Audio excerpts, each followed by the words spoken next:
pouquinho, porque parece que essa semana aconteceu um eclipse lunar, né? Exatamente. Nessa semana a gente teve, depois de muitos anos, um eclipse lunar acontecendo que pudesse ser visto em Brasília. E por que a mídia chama de lua de sangue? Tem algo místico nesse rolê? Místico tem, né? Da parte dos jornalistas, da linguagem tem. Chama muito mais atenção, imagino, na cabeça deles. Falar lua de sangue parece algo mais dramático, né? Parece. E do que você falar eclipse lunar, que soa como coisas de nerd, né? No Brasil não é muito bem vista a ciência, ou não sei se eles pensam assim também, mas por algum motivo eles preferem chamar de lua de sangue, que não tem sangue nenhum, obviamente, né? Mas é por causa da cor vermelha, eles gostam de ressaltar a lua de sangue e tal, mas Eu achei que existiam, tipo, vários tipos de lua, assim, especiais. Porque tem a superlua, a lua de sangue, é, né? O eclipse lunar é sempre uma lua vermelha? a maioria esmagadora das vezes sim, mas é possível que não seja. Mas tem um conjunto de fatores que tem que acontecer para que não seja uma lua vermelha, né? A lua fica vermelha no eclipse por um fenômeno interessantíssimo, porque a lua está na sombra da Terra. Então, o eclipse é. Vamos começar a entrar na física desse rolê? Vamos, Vamos fazer o quadro aqui. vamos, Quem que faz sombra em quem? vamos lá. Então, eu vou, obviamente, desenhar fora de escala, porque é impossível, é impossível desenhar dentro de uma escala. É literalmente impossível. A maioria das pessoas não entende isso. É tão longe. E é tão grande que a gente perde completamente o senso. Então, vamos lá. Seria do invisível ao catastroficamente grande que não se torna visível. Isso.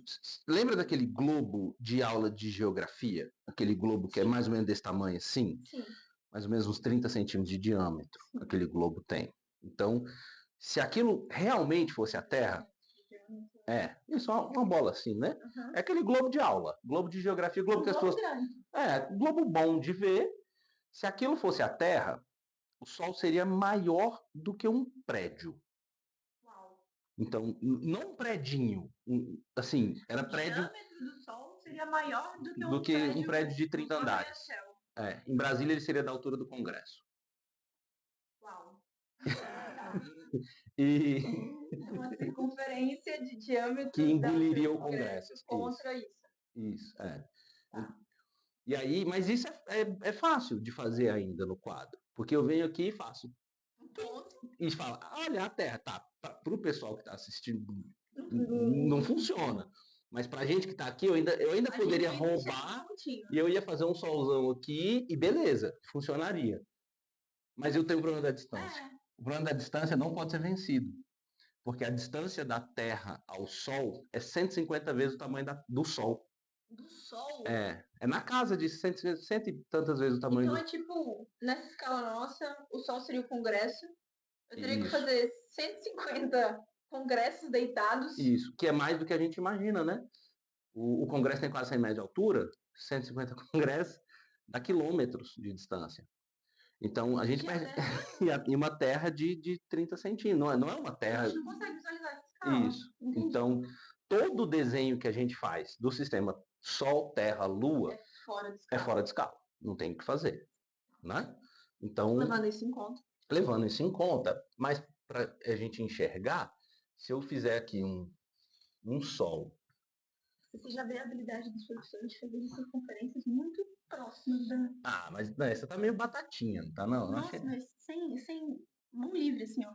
Eu achei ela meio. Se eu treinasse mais um pouco, e faz um tempinho que eu não uso giz para dar aula, né?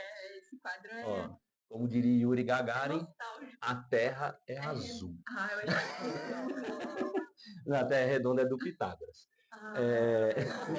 É um pouco antes. O Yuri Gagarin foi o astronauta russo, né? Isso. Que primeiro cosmonauta, como os soviéticos preferiam ser chamados, eles têm essa diferenciação. Astronauta é americano, cosmonauta é soviético russo, né? E taikonauta é chinês. Para que serve saber isso? Para nada. Para nada. E aqui, um pititico de lua. Essa é a formação típica. Isso é um eclipse lunar. Lunar. Então, para fazer um eclipse lunar, quem está fazendo sombra em quem é a Terra Que faz sombra na Lua. Isso, aí se você... O Sol emite raios de luz para todos os lados. Então, para eu desenhar dignamente, de cada ponto do Sol, eu deveria desenhar infinitos raios de luz para eu conseguir representar a iluminação que o Sol gera. Mas, por óbvio, eu não vou fazer isso. O raio de luz mais relevante é esse aqui, que sai do Sol e passa tangenciando a Terra. Certo? E aqui, como esse é o raio de luz que tangencia a Terra, aqui atrás eu criei uma região de sombra. Então aqui atrás está tudo numa sombra. Ó. Certo. Tudo isso aqui está na sombra, inclusive a Nossa Lua. luinha. Isso. Então, o que a gente esperaria de um eclipse? A gente esperaria do eclipse que a Lua ficasse totalmente escura. De onde vem esse vermelho? Não é? É da penumbra? E aí, esse vermelho vem de um conjunto de fenômenos que acontecem com esses raios de luz que passam quase tangenciando a Terra. A Terra tem atmosfera, então tem um pitoco de ar aqui, que astronomicamente é muito pouco, né? Quando a gente fala de atmosfera da Terra, a gente está falando aí de centenas de quilômetros, mais ou menos aí, mas na escala astronômica é... Aqui a gente está falando de 150 milhões de quilômetros. Aqui a gente está falando de 380, 400 mil quilômetros. Aqui. Milhar? E aqui a gente está falando de centena. Então, totalmente fora de escala, como a gente já tinha dito. Né? O que vai acontecer? O mesmo fenômeno que faz o céu ser azul durante o dia... Me corrigir se eu usar o termo errado. A refração da luz na atmosfera. Não é refração. Não é reflexão? Não, também não. É um fenômeno diferente que chama-se espalhamento. Então, o espalhamento Rayleigh, inclusive, que é em homenagem a um cientista que propôs o fenômeno e mostrou matematicamente que ele acontece. O que acontece é que a luz do Sol, que é composta de muitas cores, ela entra na atmosfera. De acordo com o tamanho das moléculas da atmosfera, no nosso caso, prioritariamente N2O2, né? Embora tenha várias outras, mas a maior parte da atmosfera é N2O2, a luz ela vai sofrer literalmente um espalhamento. Só que cada cor... Isso. Lembra um pouco a ideia do prisma. Isso. Só que aí, cada cor tem um ângulo de espalhamento diferente. O azul espalha mais, e é por isso que o céu é azul. Então... Porque o comprimento de onda... Não, a frequência, né? Que é maior. A frequência do azul é maior e o comprimento de onda é menor. Tem a ver com a relação do comprimento de onda com o tamanho das moléculas. É um parentesco matemático que não é linear, não é bonitinho, não, mas é um parentesco que tem. Vem daí. Vem daí. E o vermelho espalha menos, ele passa mais reto. Certo. Então, o vermelho passa mais reto e o azul espalha. Então, aqui está vendo um jato de luz branca, que é composta de diversas cores. O azul vai espalhar para todos os lados, então ele não pega na Lua. Certo. E o vermelho... Chega na Lua. Isso, e o vermelho passa mais reto. Só que aí você espera o quê? Que ele fosse passar reto, mas ele não passa exatamente. Ele espalha um pouquinho e junta-se uma refração na atmosfera. Porque tem outros fenômenos também. E aí você vai ter a curvatura do vermelho atingindo a Lua, né? Então vamos fingir que isso aqui é vermelho. Eu vou ter um pouco desse vermelho curvando por refração e espalhamento em direção à Lua e ela fica iluminada de vermelho. A luz que chega na Lua é o vermelho que vem do Sol espalhado, refratado na atmosfera da Terra. Aí porque é raro, né? É um negócio bem complexo. É complexo. E o eclipse é raro porque aqui a gente desenha num plano e a gente esquece de algumas nuances. Porque, vamos lá, nessa posição é a posição de lua cheia. Certo. O eclipse lunar só acontece em lua cheia. Nossa, tem outra que a lua na Terra pode estar fora do mesmo plano. E aí... Eu posso ter a lua na Terra aqui e o Sol aqui. Isso. Então, a Lua é um alinhamento de 3 esferas, muito próximas, né, de serem esferas. O eclipse ele tem isso, né? Ele tem esse alinhamento das 3 esferas. Só que aí você tem um grau a mais de complexidade. A Terra gira em torno do Sol em um plano, que a gente chama de plano orbital. Só que a gente não combinou com a Lua que ela gira no mesmo plano. ela gira num plano mais inclinado. Então tem que ser na faixa que esses planos se coincidem. Isso. Aí você Nossa, tem são eclipse. muitos fatores. É por isso que o eclipse é raro. São muitos fatores. E aí, quando os planos cruzam com a Lua para trás, na posição de Lua cheia, é eclipse lunar. Quando eles cruzam na frente, na posição de Lua nova, é eclipse solar. Aí eu não entendo, porque eclipse lunar é a Lua que está na sombra. Isso. Mas a luz vem do Sol. Como é que tem um eclipse solar? É Porque porque, a sombra não está no Sol. é porque o nome não vem de quem está na sombra. O nome do eclipse vem de quem é alterado no céu. Quando a gente aqui da Terra está vendo. Então a Lua passa na frente do céu, do do Sol. Sol, aí o Sol. E a gente que está aqui vê uma o Sol sombra no meio do tampado. Sol. Aí vira o eclipse solar. Tá, faz sentido. Né? E aí aqui a Lua passa nessa sombra e ela muda de aparência. Então aí é o eclipse lunar. Então o nome vem de quem está na Terra observando, né? E o eclipse solar, ele parece muito mais raro do que o lunar, mas não é.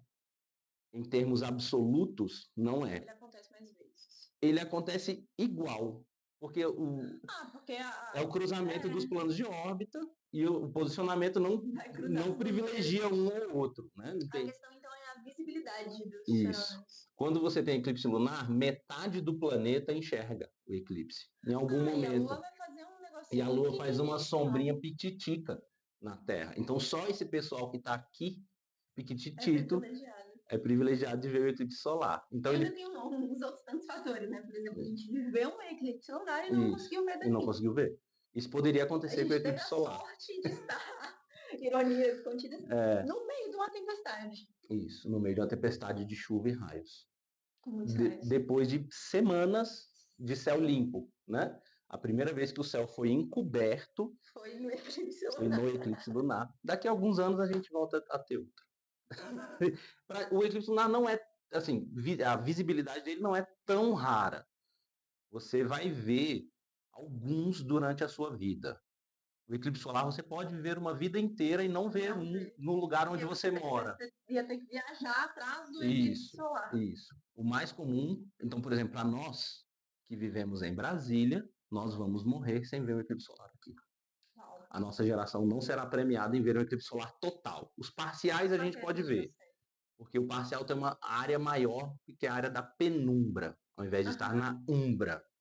Que é o completo ausência de luz. Isso, a umbra é a completa ausência de luz, é a região que está completamente sombreada. Isso, mais escuro e completo. Então, a gente não vai ver nem um total, nem um anelar, que é um tipo de eclipse que a maioria das pessoas nem sabe que existe, que também é por causa da distância da Terra à Lua. Porque daí a Lua não cobre o Sol inteiro. Isso. Quando a Lua está mais próxima, ela consegue, do nosso ponto de vista, cobrir o Sol todo. Né? É igual eu tentar esconder o seu rosto. Se eu pegar a minha mão isso, né? Fizer assim, ó, eu não cubro o seu rosto todo, mas se eu fizer assim, eu cubro. Então é exatamente a mesma ideia, né? Então se a Lua está mais distante da Terra, o eclipse é anelar, ao invés de ser total. Se ela está mais próxima, é total. A gente não vai ver nenhum dos dois aqui em Brasília, né? Aqui em Brasília não. Mas a gente vai ter alguns. Pelo Brasil, se não me engano, ano passado teve um no Nordeste, né? E isso que pra gente foi parcial. E aí pro Norte e Nordeste ele foi total. E pensando no contexto de vestibular, que leis que regem esse esquema todo que a gente está falando aqui? Tá. São as 3 leis de Kepler. Onde é que entra a gravitação universal? Como que eu posso aplicar um contexto físico do nível do vestibular? Para o eclipse, duas áreas da física vão entrar na jogada. Primeiro, para regular essas órbitas, esses movimentos, a gente tem a mecânica de forma geral, mas mais especificamente a gente vai falar sobre isso em leis de Kepler, porque a Lua segue as leis de Kepler em torno da Terra, muito razoavelmente, e a Terra também em torno do Sol. E tem a lei da gravitação universal, que explica a atração entre esses objetos aqui. E explica suas órbitas. Por que eles estão orbitando da maneira que estão. Isso, que é aquelas órbitas muito complicadas. Você tem que usar as duas massas, né? Isso. De fato, a Lua não gira em torno da Terra. Ela gira em torno do centro de massa do sistema. Então, quando a gente tem o sistema, se a gente fosse esquecer a Lua por um segundo, fosse olhar só para a Terra e para o Sol, a gente ia ver um centro de massa muito dentro, muito no meio do Sol, porque a massa dele é gigantesca. E aí facilita a gente compreender esse sistema melhor, Isso. matematicamente. Matematicamente ele é mais simples de tratar.